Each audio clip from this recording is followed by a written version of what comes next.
Hi everyone, welcome back to another episode of Dose of Pharma. I'm your host Jenny, and today I am joined by Joseph Pelle, who has worked in an analytical teaching laboratory and as a senior instrumental technical officer in the university sector for 17 years. And Joseph has a background in analytical chemistry and is experienced in using a range of analytical instruments for food and chemical analysis.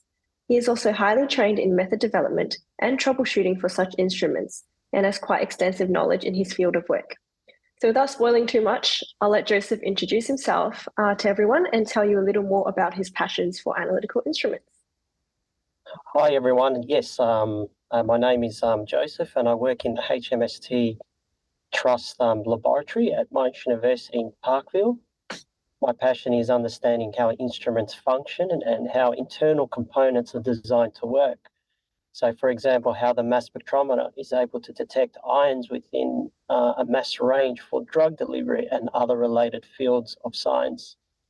And I mostly enjoy training new people on analytical instruments in the laboratory. Awesome. Thank you so much for your introduction, Joseph. We'll start with a big question. What is food science and what goes on in a food science lab? Yeah. So food science is about developing new ingredients such as additives and preservatives, so we can increase the shelf life in a healthier way. Similar to pharmaceutical products, to cure sickness and diseases. And the most commonly used instruments for both food science and pharmaceutical is like the UHPLC or the LCMS. So we can quantify and test different compounds, whether in foods or in pharmaceutical products. Hey, thank you so much for the answer. So did you ever work at a food tech company at all? And why or why not, Joe? No, I didn't have the opportunity to do so because as soon as I finished my master's in science, I was offered a job as a laboratory technician, setting up chemistry classes, and since then I decided to stay within the university sector for over 17 years. So yeah, unfortunately, I didn't have that opportunity to do so. That's all right. So, on the topic of your studies, what made you want to study food science after the bachelor's degree? And did you know that that was something you always wanted to do? Yes, I was always interested in how foods were manufactured and preserved by means of pasteurization, retorting, canning, salting, freeze drying. And Italians, like myself, love our pasta and our sauce. So I had a keen interest in looking at the surface tension of foods, in particular pasta, so we can make the actual sauce stick to the pasta rather than the sauce like sort of dripping down. And that's what led me in studying in food science. That's the passion that I had originally. That's very interesting. Never really thought about how the sauce and pasta really need to come together to make the dish work as a whole. Because yeah, I definitely had some pastas that had sauce just running off them, and it was not the best taste experience. Yeah. So having had such a variety of experiences, Joe, how did you find the transition from food science to a lab technician and an educator? I was employed as a laboratory technician. After my employer noticed how much passion I had showed working in the laboratory with different kinds of equipment and instruments. And I was also trained from a knowledgeable instrument technician who inspired me on how much he knew about liquid chromatography, and I wanted to have the same skill set. So I decided to undertake a master's in science, looking at phytic acid in different milling streams in flour. And I pretty much used HPLC on a daily basis. And from this, I became a highly experienced user. And that's how it all started. Awesome. That's a great experience. So I know you mentioned HPLC before in what you said. For those who don't know or might not be familiar with what that is, could you just briefly describe the instrument and how that works? Sure. So it's HPLC, or these days referred as UHPLC, just refers to high-performance liquid chromatography. We have two components. So we have a stationary phase. So it's usually a column that comes in different length and dimension, different packing, and also have the mobile phase, different solvents such as mainly like water, methanol, acetonitrile. So if you have a mixture of drugs, or it helps to separate those components individually so we can easily detect and quantify how much there are in our unknown samples. Oh, okay. Thanks for the explanation. That makes a lot more sense. So on the topic of instruments, Joe, do you have a personal favorite instrument that you've worked with? I do have a couple. So my favorite one is, of course, the HPLC, which I use it on a daily basis. The other one is GCMS. It's gas chromatography mass spectrometry. That's actually used to test volatile compounds, such as if you wanted to look at the levels of cholesterol, fatty acids. We can also do pesticides as well. And my favorite is also the AAS, which stands for Atomic Absorption Spectrophotometer. It's used to detect metals. Unfortunately, we don't have one here at Parkville, but superseded by a different instrument, which is the ICP, thermal-coupled plasma. Yeah, they're my top 3 favorite instruments that I use. Well, thank you so much for sharing. Now we're all curious about what you actually do in your day-to-day role after mentioning so many different instruments you work with. So Joe, just run us through what you would typically do on a daily basis working as an instrument technician. Yeah, so I make sure that the instruments are functioning properly, perform routine system checks and ongoing maintenance and organize repairs, train new users, perform method development, troubleshoot, and have a bit of insight about sample prep techniques. Okay, thank you so much.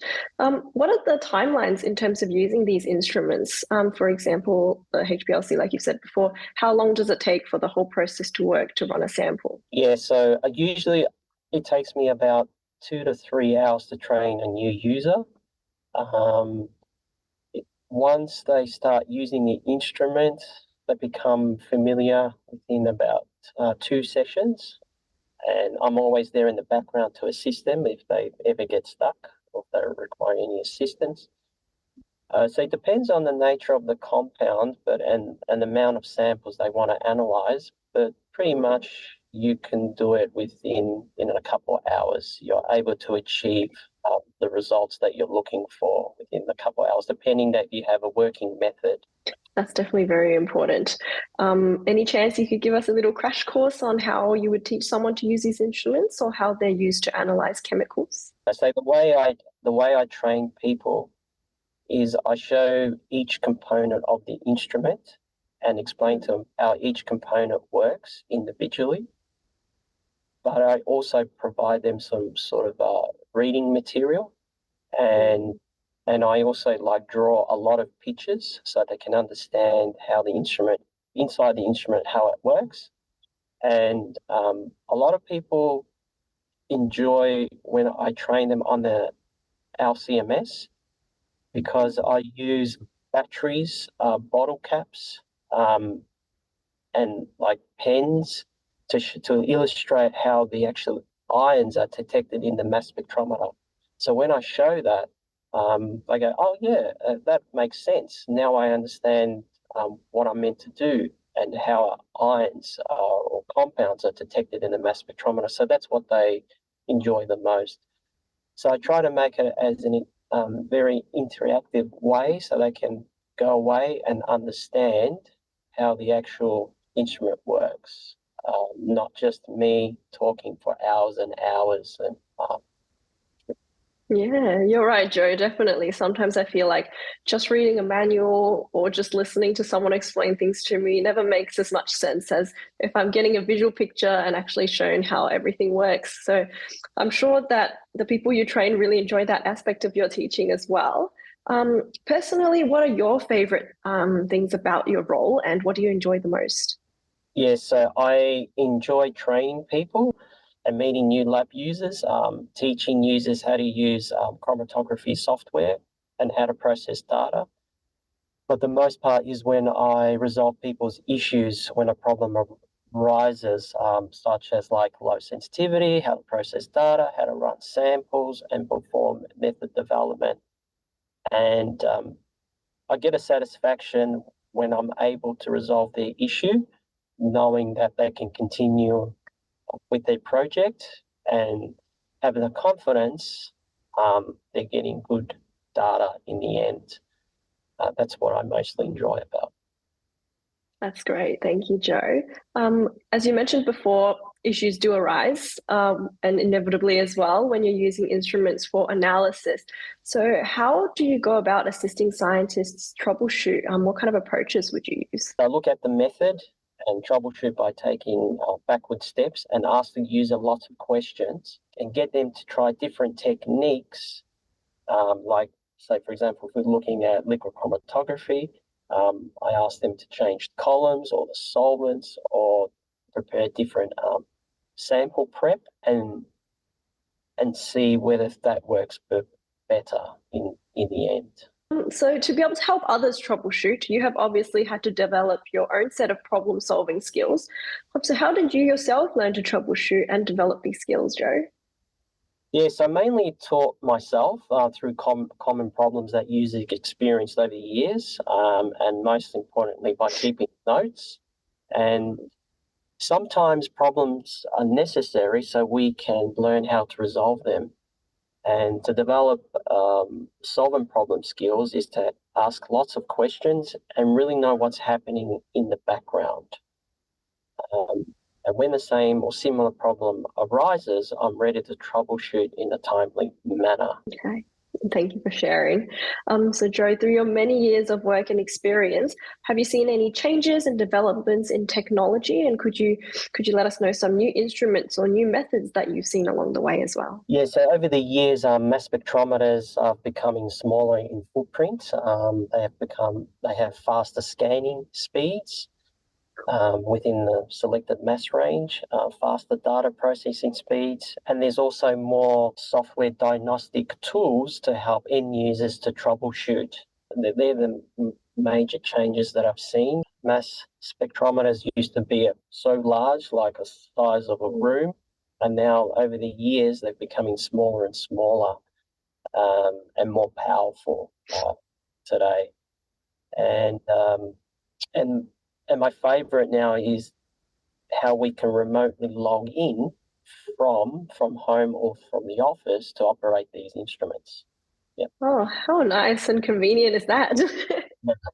Yeah, must be good for you guys not having to come in all the time and to have to run these machines and to always be there and to have to work with something so big as well. The final question is, I'm sure many of us students and scientists are very curious about your tips for us to be familiar with handling the equipment of our lab. So what's the key to turning experience into expertise here? Yeah, so it's to ask lots of questions, learn to use the instrument as much as possible through means of training and diagnose the problem step by step in a calm manner, and treat instruments as it was your car with ongoing maintenance and attention. But the best way to turn experience into expertise is to be patient and to believe in yourself. What a great tip, Joe.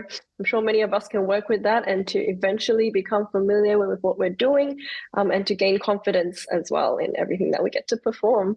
So thank you so much for sharing your wealth of knowledge today, Joe. It was such an insightful episode about how analytical instruments are used, and I'm sure it will spark a few thoughts and discussions among our audience as well. Thank you so much. Thank you.